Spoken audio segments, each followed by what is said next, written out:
early part of the 1900s, actually early part of the 20th century, Alfred North Whitehead and his student Charles Hartshorne developed a new cosmology, a very interesting cosmology based on the idea of process.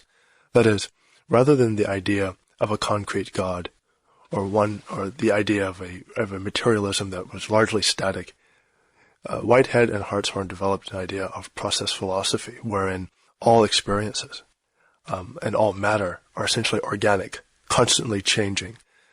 So this was a revolution over the Augustinian God, the God of Aquinas, the philosophical God that stood in omniscience and omnipotence, observing the activities of his creation, but rather was a God that evolved with creation.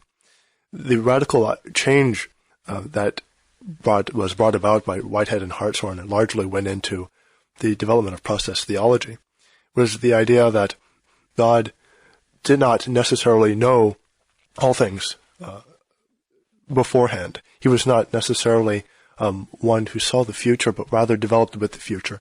God's ideas were not necessarily coercive ones, but rather ones of persuasion. God was infinitely knowledgeable of the possibilities with which his organic creation could develop, but wasn't necessarily one that provided it with only a single deterministic movement through history.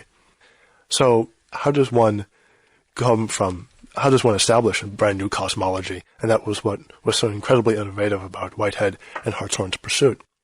Whitehead had already established his reputation as an eminent mathematician and philosopher of mathematics in writing the multi-volume Principia Mathematica with Bertrand Russell, where their attempt was to reduce all of the fields of mathematics to basic logic, that is, starting with arithmetic and moving up to vector calculus and linear algebra, reduce all of the major axioms of mathematics to basic logic.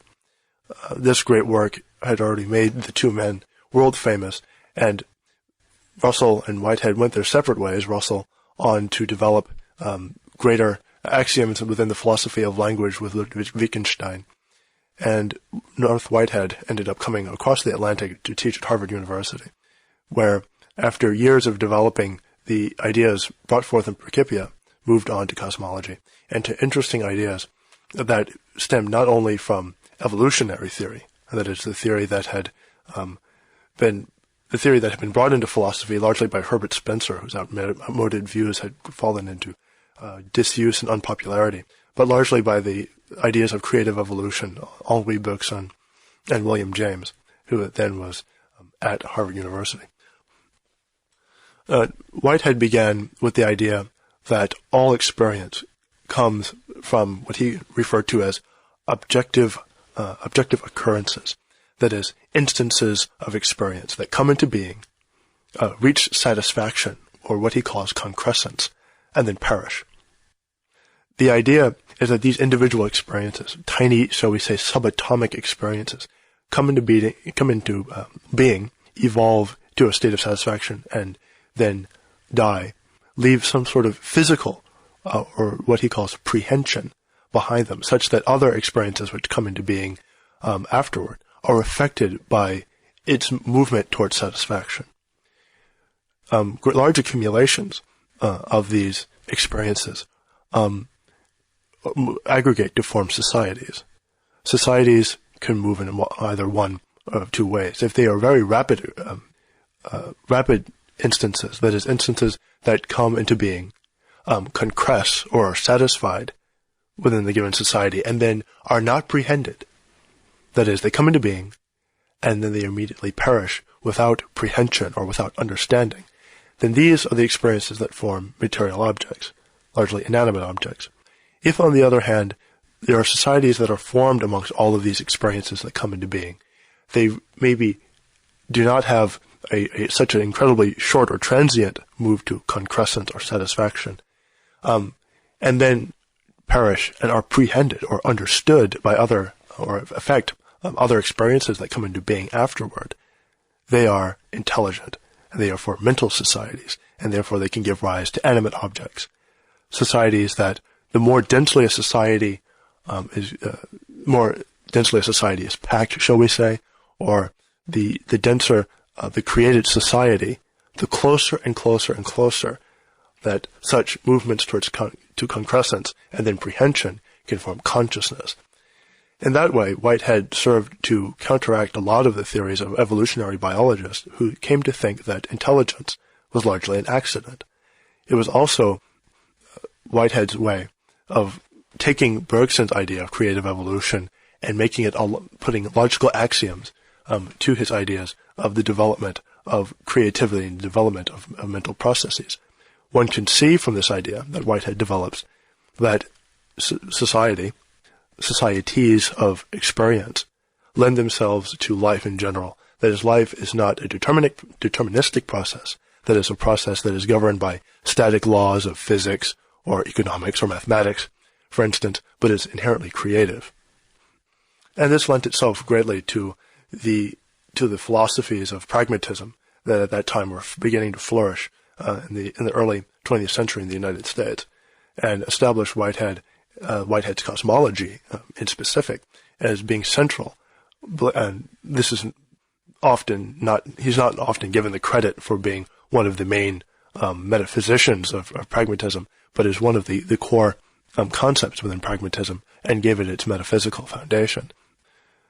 So, given the idea that such societies evolve and that certain events come into being, one must understand that in every entity's movement towards satisfaction is not the same. Even though he gives a very atomistic view, each of these experiences is governed by its environment. How does one achieve satisfaction? How does one achieve concrescence? And the way in which it's achieved determines the movement of the society or grouping of experiences in total. There must be something. There must be a repository of possibilities. As is inherent, it makes sense. There must also be an ultimate repository of prehension. All of these experiences, if they are to become mental, and ultimately mental in their aggregation, must have some reservoir of understanding. And that reservoir is called God. And there, Whitehead's movement of a cosmology moves into theism, of one aspect or another.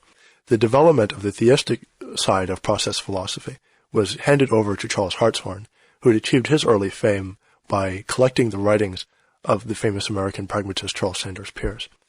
His multiple-volume history of Peirce had established him at Harvard University after having graduated in only a single year with his doctorate, and allowed him to pursue his interest in Whitehead's process philosophy.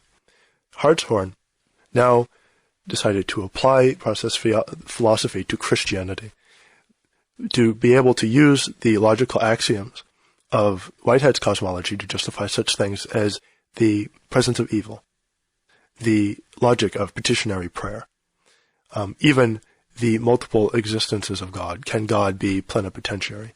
Can he have multiple existences? And why should he? It also added flesh to the skeleton of Whitehead's idea that God is inherently a creative organ, that God doesn't necessarily coerce his creation, but gives it multiple possibilities, and his morality, or the morality that is preached within theism, is a means of influencing the subjects or the mental societies that exist in creation.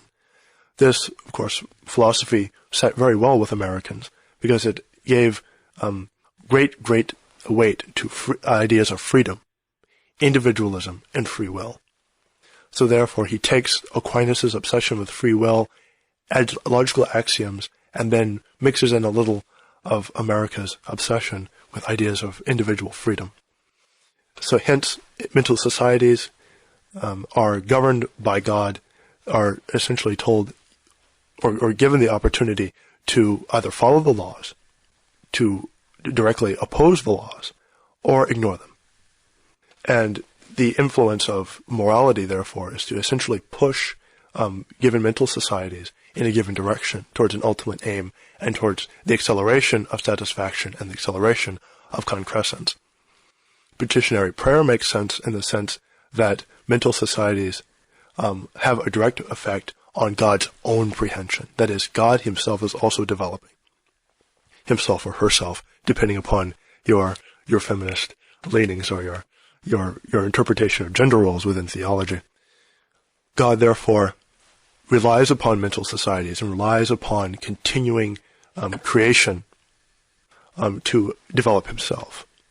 And as he develops himself, he can therefore prehend or create even more possibilities within the landscape for the mental societies that he creates.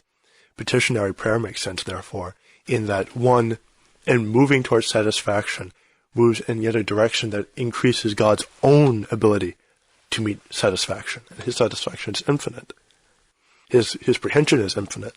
And his physical nature, or what is called the concrete nature, the only part of divine concreteness that is maintained in the process of theology, is built up by us, so to speak. We, the mental societies on the planet, are therefore in a symbiotic relationship with our God. This radical idea has essentially had profound influence on not only Protestant theology in the United States and in other English-speaking countries, but has had a great influence on liberation theologies in the Third World. Primarily the idea that petitionary prayer can lead toward increased freedom for mental societies.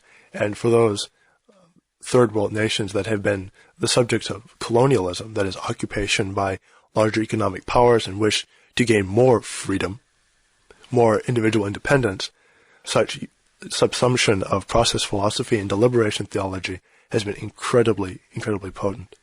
Therefore, without knowing it, the development of Whitehead and Hartshorne's process philosophy has stretched beyond mere cogitation on Harvard University's campus and has spread to the thoughts and minds and means by which people live their lives all around the world.